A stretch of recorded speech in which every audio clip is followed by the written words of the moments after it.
Hello students, जैसा कि हम पढ़ रहे थे लेक्स के बारे में। मैंने आपको बताया कि लेक्स की बहुत ज़्यादा वैल्यू होती है ह्यूमन बीइंग के लिए। किस प्रकार से लेक्स हमें फ्लड हैवी रेनफॉल होती है तो फ्लड आने से रोकती है, किस प्रकार से ये पानी के फ्लो को मेंटेन करती है, किस प्रकार से लेक के पानी से क्या जनरेट किया जाता है, हाइडल पावर को जनरेट किया जाता है, किस प्रकार से moderate the climate of the surroundings यानी कि क्लाइमेट को मॉडरेट करती है, इक्वेटिक सिस्टम को मेंटेन करती है और नेचुरल ब्यूटी को क्या करती है, इन्हेंस यानी कि बढ़ाती है और टूरिज़्म को डेवलप करने में हेल्प करती है। तो हम देख रहे हैं role of rivers in the economy. Rivers की बहुत ज़्यादा इम्पोर्टेंस है। जो वाटर होता है रिवर का नेचुरल रिसोर्स है और काफ़ी ह्यूमन एक्टिविटीज़ में बहुत ही ज़रूरी है। रिवर के किनारे पर काफ़ी है वो लोग रहना पसंद करते हैं। धीरे धीरे इतने ज़्यादा लोग वहाँ पर बस गए कि वहाँ पर बड़ी बड़ी सिटीज़ का निर्माण हो गया। रिवर का जो पानी है वो इरिगेशन पर्पज़ के लिए यूज़ होता है, नेविगेशन के लिए और हाइड्रो इलेक्ट्रिसिटी जनरेट करने के लिए। इंडिया जैसे देश में जहाँ पर एग्रीकल्चर बहुत सारे लोगों की लाइवलीहुड है, ऐसे देश में जो रिवर है उसका पानी है बहुत ही महत्वपूर्ण है। सिंचाई के पर्पज़ से इसको यूज़ किया जाता है। तो आज हमने पढ़ा लेक्स के बारे में। लेक्स हैं मैन मेड भी होती हैं, नेचुरल लेक्स भी होती हैं। किस प्रकार से लेक्स हैं वो टूरिस्ट को अट्रैक्ट करती हैं। लोग कहीं भी जाते हैं घूमने तो लेक्स पे ज़रूर जाते हैं, वहाँ पर बोटिंग करते हैं, वहाँ पर वो वाटर गेम्स खेलते हैं कई प्रकार के, तो आप देख पा रहे होंगे। लास्ट हमारा टॉपिक जो ड्रेनेज का है वो रिवर पोल्यूशन का है। बेटा बहुत ईजी टॉपिक है। आज आपको पता है कि डिमांड है वो बढ़ती जा रही है किसकी। आज आपको पता है कि डोमेस्टिक, म्यूनिसिपल, इंडस्ट्रियल और agriculture demand for water from reverse naturally affected the quality of water. इससे क्वालिटी ऑफ वाटर पे क्या पड़ रहा है, फ़र्क पड़ रहा है। बेटा आजकल क्या होता है, इंडस्ट्रीज़ में जो भी वेस्ट होता है, जो इंडस्ट्रियल एफ्लुएंट्स होते हैं वो किस में डाल दिए जाते हैं, रिवर्स में डाल दिए जाते हैं और इससे क्वालिटी ऑफ वाटर पे इफ़ेक्ट पड़ता है। आपने गंगा रिवर का सुना होगा, हमारे देश की सबसे पवित्र नदी है गंगा, उसका पानी पोल्यूटेड होता जा रहा है। पर अब तो कोरोना डिजीज़ की वजह से लोग बाहर निकल नहीं रहे, तो आपने न्यूज़ में सुना होगा कि अब वहाँ का पानी है वो इतना ज़्यादा गंदा नहीं है। पर आपको पता है जैसे जैसे अर्बनाइजेशन हो रहा है, शहरों का विकास हो रहा है, इंडस्ट्रियलाइजेशन हो रहा है, वैसे वैसे पॉल्यूशन है वो बढ़ता जा रहा है। Concern over rising pollution in our rivers led to the launching of various action plan. और आपको पता है कि जो गंगा रिवर है वो पोल्यूटेड होती जा रही है, इसके लिए सरकार ने गंगा एक्शन प्लान, देख पा रहे होंगे आप, गंगा एक्शन प्लान शुरू किया था 1985 में। ठीक है बेटा, तो आपसे ये क्वेश्चन पूछ सकता है। गंगा एक्शन प्लान 1985 में शुरू किया गया था ताकि गंगा रिवर है उसको साफ रखा जा सके।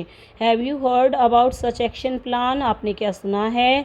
नहीं सुना तो आप एक बार ज़रूर गूगल पे सर्च करके देखिए। How does our health get affected by polluted river water? आपको पता है ना हमारी हेल्थ कैसे इफ़ेक्ट होती है जब रिवर वाटर पोल्यूटेड होता है। और आप कल्पना करके देखिए ऐसी लाइफ की जिसमें आपके पास फ्रेश वाटर ना हो। बेटा पानी के बिना तो हम जिंदा रह ही नहीं सकते। और हम कैसा पानी पीते हैं, फ्रेश वाटर पीते हैं। हम फ्रेश वाटर ही पी सकते हैं बेटा, वो ही पीने योग्य होता है। तो आप एक बार पूरा चैप्टर जो ड्रेनेज है जो मैंने आपको करवाया है थ्रू आउट, मैं आपको एक बार बता देती हूँ। ड्रेनेज का मतलब बताया था मैंने आपको, the river system of an area. फिर मैंने आपको बताया था 2 टाइप्स ग्रुप्स होते हैं इंडियन रिवर के, हिमालय रिवर और पेनिनसुलर रिवर। फिर मैंने आपको बताया था कि गंगा, इंडस, ब्रह्मपुत्र है वो हिमालय रिवर है, बाकी जितनी भी रिवर बच गई वो पेनिनसुलर रिवर है। 4 ड्रेनेज पैटर्न के बारे में बात हुई थी, डेंड्रेटिक, ट्रेलेज, रेक्टेंगुलर और रेडियल।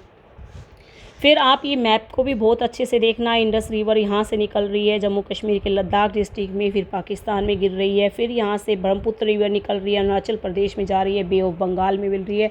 मैंने आपको क्या बताया था, जितनी भी रिवर्स होती हैं या तो वो अरेबियन सी में जाती हैं या फिर बे ऑफ बंगाल में।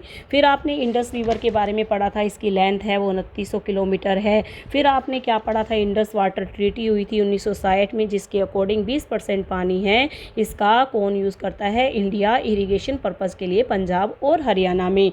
और गंगा रिवर के बारे में सबसे इम्पोर्टेंट बात पड़ी थी कि यहाँ पर है सुंदरवन डेल्टा, जो largest and fastest growing delta है, और रॉयल बंगाल टाइगर है वो उनका घर भी है। ब्रह्मपुत्र रिवर के बारे में मैंने आपको बताया था, ब्रह्मपुत्र को सांगपो के नाम से तिब्बत में, यमुना के नाम से बांग्लादेश में, और इंडिया में ब्रह्मपुत्र के नाम से जानते हैं। फिर हमने पेनिनसुलर रिवर के बारे में पढ़ा था। पेनिनसुलर रिवर है, ईस्ट फ्लोइंग भी होती हैं, वेस्ट फ्लोइंग भी होती हैं।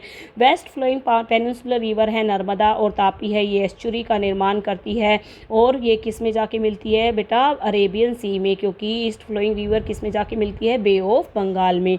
फिर हमने इन सारी पेनिनसुलर रिवर के बारे में पढ़ा था, जिसमें मैंने आपको गोदावरी के बारे में बताया था, सबसे लार्जेस्ट पेनिनसुलर रिवर है और इसे दक्षिण गंगा के नाम से भी जानते हैं। फिर हमने पढ़ा था कि कावेरी रिवर पे जो सबसे जो बिगेस्ट वाटरफॉल है इंडिया का वो बनता है जोग फॉल। और फिर हमने पढ़ा था कि अब आज हमने लेक्स के बारे में पढ़ा है, लेक्स है वो कौन सी लेक कहाँ पर है, मैं आपको लिख के भी दूंगी नोट्स में, लेक्स है वो कौन सी स्टेट में कौन सी लेक है। जैसे जम्मू कश्मीर में है वो वुलर लेक है, सांबर लेक है वो राजस्थान में है। तो इस तरह से आपको लर्न करना है। फिर आपने आज रिवर्स के बारे में पढ़ा, रिवर्स हमारे लिए क्यों इम्पोर्टेंट है, और फिर आपने रिवर पॉल्यूशन के बारे में पढ़ा, किस प्रकार से रिवर आजकल पॉल्यूटेड होती जा रही है। तो आप देख रहे हैं जैसे यहाँ पर है वुलर लेक कहाँ लोकेटेड है, जम्मू कश्मीर में। नर्मदा रिवर कहाँ से राइज होती है, अमरकंटक हिल्स मध्य प्रदेश से। साल्ट वाटर लेक सांबर है।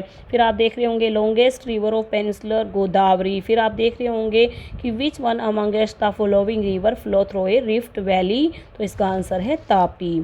ठीक है बेटा, तो ये आज आपका चैप्टर ख़त्म हो गया है बेटा। आई होप सो कि आप बहुत अच्छे से लर्न करेंगे। ट्यूसडे को इस चैप्टर का टेस्ट है, तो सभी बच्चे बहुत अच्छे से प्रिपेयर करेंगे अपने आप को। Thank you.